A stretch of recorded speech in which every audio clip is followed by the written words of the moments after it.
जंगल में बहुत तेज बारिश हो रही थी। मीनू मौसी और रानू चिड़िया आपस में बातचीत कर रही थी। मीनू मौसी, जंगल में 3 दिन से लगातार बारिश हो रही है। अब तो इस बारिश को बंद हो जाना चाहिए। तुम सही कह रही हो रानू।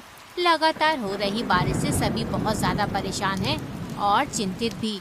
मैं जरा जंगल का एक चक्कर लगा कर आती हूँ। इतना बोलकर रानू चिड़िया बारिश के बीच उड़ने लगी।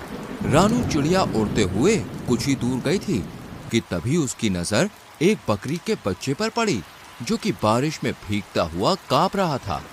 अरे, ये बकरी का बच्चा तो ठंड में कांप रहा है। लगता है ये अपने घर का रास्ता भूल गया है।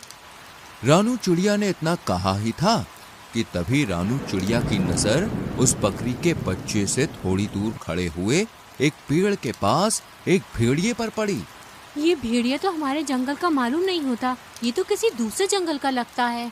रानू चिड़िया उड़ते हुए भेड़िए के पास पहुंच गई। कौन हो तुम? मैं अपने जंगल के सभी प्राणियों को जानती हूँ। तुम तो इस जंगल के नहीं लगते। तुम सही कह रही हो, मैं इस जंगल का नहीं हूँ। मैं इस जंगल से गुजर रहा था कि तभी बारिश शुरू हो गई। बारिश से बचने के लिए मैं इस जंगल में रुक गया। जब बारिश बंद हो जाएगी तो मैं चला जाऊंगा। ठीक है। इतना बोलकर रानू चिड़िया उस बकरी के बच्चे के पास जाकर बोली, तुम यहाँ पर क्या कर रहे हो? तुम्हारी माँ कहाँ है और तुम्हारा नाम क्या है? मेरा नाम गोलू है। मैं बारिश में खेल रहा था, मगर खेलते खेलते बहुत दूर निकल आया और घर का रास्ता भूल गया। इतना बोलकर गोलू रोने लगा। तुम चिंता मत करो, मैं तुम्हें तुम्हारे घर ले जाऊंगी। मेरी माँ मना कर रही थी, लेकिन मैंने उनकी बात नहीं मानी। तुम्हें अपनी माँ की बात माननी चाहिए थी। चलो मेरे साथ। रानू चिड़िया गोलू को लेकर कुछ ही दूर चली थी कि तभी गोलू की माँ गोलू को ढूंढते हुए वहाँ पर आ गई। तुम कहाँ चले गए थे गोलू? तुम्हें पता है मैं कितनी परेशान हो गई थी। अपनी माँ को देखकर गोलू खुश होते हुए बोला, मैं आपकी अब हमेशा बात मानूंगा माँ। रानू चिड़िया गोलू की ओर देखकर बोली, अब तुम अपनी माँ के साथ घर चले जाओ और जब तक बारिश बंद नहीं हो जाती तब तक बाहर खेलने मत आना। गोलू अपनी माँ के साथ चला गया और रानू चिड़िया उड़ते हुए मीनू मौसी के पास जाकर सारी घटना बताने लगी। रानू चिड़िया की बात सुनकर मीनू मौसी बहुत गहरी सोच में डूब गई। मीनू मौसी, आप इतनी गहरी सोच में क्यों डूब गईं? कहीं वो भेड़िया उस मासूम बकरी के बच्चे को नुकसान पहुंचाने की तो नहीं सोच रहा था ना? अरे नहीं मीनू मौसी, वो भेड़िया तो खुद डरा सहमा पेड़ के नीचे खड़ा हुआ था। बारिश बंद होने के बाद वो चला जाएगा। अगले दिन बारिश थम गई। रानू चिड़िया धूप का आनंद ले रही थी कि तभी मोनू चिड़िया वहाँ पर आकर रानू चिड़िया से बोली, अरे रानू, तुम यहाँ आकर बैठ गई हो और वहाँ पर बेचारी एक बकरी फूट फूट कर रो रही है। कौन सी बकरी फूट फूट कर रो रही है? मुझे नहीं पता। वह बेचारी अपने बच्चे को ढूंढती फिर रही है। उसका कहना है कि उसका बच्चा कल रात से घर से लापता है। चलो मेरे साथ। रानू चिड़िया मोनू चिड़िया के साथ तुरंत वहाँ पर चली गई। उसने देखा वह बकरी गोलू की माँ थी। रानू चिड़िया उसके पास जाकर बोली, क्या हुआ? तुम रो क्यों रही हो? कल मैं अपने गोलू को घर पर ले गई थी। सुबह जब मेरी आँख खुली तो वो घर से गायब था। मैंने पूरा जंगल छान मारा मगर वो कहीं नहीं मिला। तुम घबराओ मत, मैं अभी उसे तलाश करती हूँ। रानू चिड़िया गोलू को ढूंढने लगी। तभी उसकी नजर एक पेड़ के नीचे उसी भेड़िए पर जा पड़ी, जो कि आराम से लेटा हुआ था। रानू चिड़िया उस भेड़िए के पास जाकर बोली, क्या तुमने एक बकरी के बच्चे को कहीं देखा है? वही बकरी का बच्चा जो कल बारिश में भीग रहा था। मैंने किसी बकरी के बच्चे को नहीं देखा। वैसे तो तुम कह रहे थे कि बारिश होने के बाद तुम यहाँ से चले जाओगे। हाँ, चला जाऊंगा। तुम तो ऐसे बोल रही हो जैसे कि इस जंगल की राजा हो और यहाँ पर तुम्हारा ही अधिकार चलता है। अरे मेरी जब मर्जी होगी मैं यहाँ से चला जाऊंगा। रानू चिड़िया अपने मन ही मन में बोली, मुझे तो इस भेड़िए पर शक हो रहा है। मुझे जंगल के राजा शेर से इसकी शिकायत करनी होगी।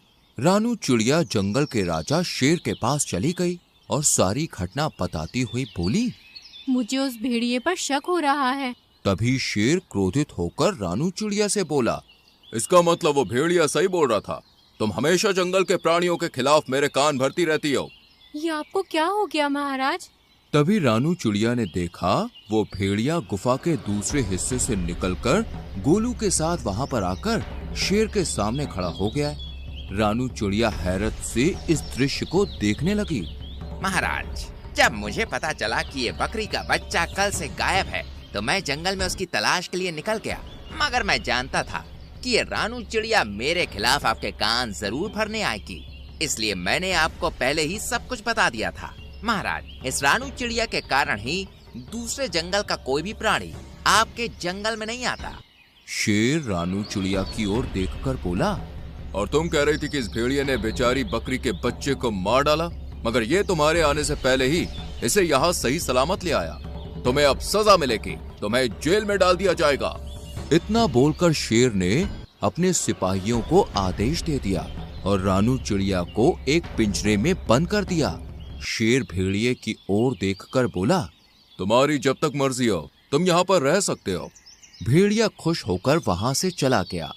इधर मोनू चिड़िया इस सारे दृश्य को देख रही थी। वह तुरंत मीनू मौसी के पास पहुंच गई और सारी घटना बताते हुए बोली, कुछ कीजिए मीनू मौसी, जंगल के राजा शेर ने रानू चिड़िया को बंदी बना लिया है।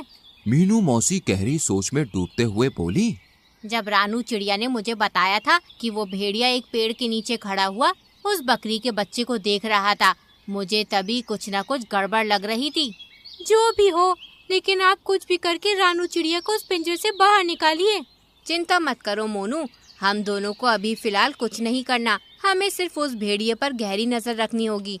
पहले हमें पता चलना चाहिए कि उस भेड़िए के दिमाग में आखिर चल क्या रहा है, आखिर ये कौन सा मकसद लेकर इस जंगल में आया है। मीनू मौसी और मोनू चिड़िया उस दिन से उस भेड़िए पर नजर रखने लगी। वह भेड़िया दिन भर जंगल में घूमता और दूसरे जानवरों का मांस छीनकर खा लेता। जब भी कोई जानवर अपना मांस देने में आनाकानी करता तो वो धौंस दिखाते हुए खुद को जंगल के राजा शेर का दोस्त बताकर डरा देता उन्हें। एक दिन भेड़िया टहलते टहलते गोलू बकरी के घर के नजदीक चला गया। गोलू अपने घर के बाहर खेल रहा था। भेड़िया उसे अजीब सी नजरों से देखने लगा, मगर उसे नहीं पता था कि मीनू मौसी उस पर नजर रख रही है। मीनू मौसी तुरंत ही मोनू चिड़िया की ओर देखकर बोली, जाओ जल्दी से महाराज को बुला लाओ। लेकिन महाराज क्या मेरी बात सुनेंगे? तुम्हें कैसे भी करके महाराज को यहाँ पर लाना है। मुझे इस भेड़िए के इरादे सही नहीं लग रहे और महाराज का यहाँ आना बहुत जरूरी है। मीनू मौसी की बात सुनकर मोनू चिड़िया सीधे उड़ती हुई जंगल के राजा शेर के पास पहुँच गई। यहाँ पर क्यों आई हो मोनू? महाराज, आपको अभी और इसी वक्त मेरे साथ चलना होगा। मुझे अब चिड़ियों पर भरोसा नहीं रहा। सोच लीजिए महाराज, कहीं ऐसा ना हो कि आगे जाकर आपको अपने फैसले पर पछताना पड़े। लेकिन तुम मुझे कहाँ ले जाना चाहती हो? आप मेरे साथ चलिए और आप अपनी आंखों से देख लीजिए कि मैं आपको क्या दिखाना चाहती हूँ। शेर राजा मोनू चिड़िया के साथ सीधा उस जगह पर चला गया। तभी मीनू मौसी शेर राजा के पास आकर बोली, महाराज, उस पेड़ के पीछे छुप जाइए और स्वयं अपनी आंखों से देख लीजिए। मीनू मौसी के कहने पर शेर राजा पेड़ के पीछे छुप गया। भेड़िया गोलू के करीब आकर उसे देखते हुए बोला, आज तुम्हारा मांस खाने का मन कर रहा है मुझे। ये क्या कह रहे हैं आप? पिछली बार जब मैं खो गया था तब आप ही मुझे महाराज के पास ले गए थे और मेरी माँ के पास छोड़कर आए थे। मूर्ख बकरी के बच्चे, वो तो मेरी सिर्फ एक चाल थी। मैं जानता था कि इस जंगल में रानू चिड़िया सबसे ज्यादा तेज दिमाग की है। मैंने उसे फंसाने की योजना बनाई थी। मैं कुछ समझा नहीं। जब तू सो रहा था ना, तब मैं चुपके से तुझे अपने मुंह में दबाकर जंगल के दूसरे हिस्से में छोड़ आया था और फिर खुद ही तुझे जगाकर महाराज के पास छोड़ आया। और जंगल के इस मूर्ख शेर ने रानू चिड़िया को ही दोषी मान लिया। लेकिन अब मुझे कोई खतरा नहीं। अब अगर मैं तुझे खा भी जाऊंगा तो जंगल का राजा शेर कभी विश्वास नहीं करेगा। तुझे खाने के बाद मैं जंगल में अपनी मनमानी शुरू कर दूंगा।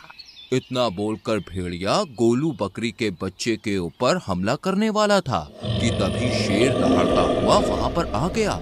शेर को दहाड़ता हुआ देखकर भेड़िया पूरी तरह से घबरा गया। अच्छा, तो ये थी तुम्हारी चाल? तुमने जंगल की सबसे ज्यादा समझदार और मेरी विश्वसनीय पक्षी को मेरे ही हाथों बंदी बनवा दिया। मैं तुम्हें जीवित नहीं छोड़ूंगा। इतना बोलकर शेर ने भेड़िए को उसी समय मार दिया और मीनू मौसी की ओर देखकर बोला, मुझे क्षमा कर दो मीनू मौसी, मुझसे गलती हो गई। कोई बात नहीं महाराज, वो भेड़िया बहुत ही ज्यादा चतुर था और उसने अपनी चतुराई का फायदा उठाकर आपकी आंखों में विश्वास की पट्टी बांध दी थी। शेर राजा ने रानू चिड़िया को आजाद कर दिया, लेकिन इस बार सबकी हीरो मीनू मौसी बन गई।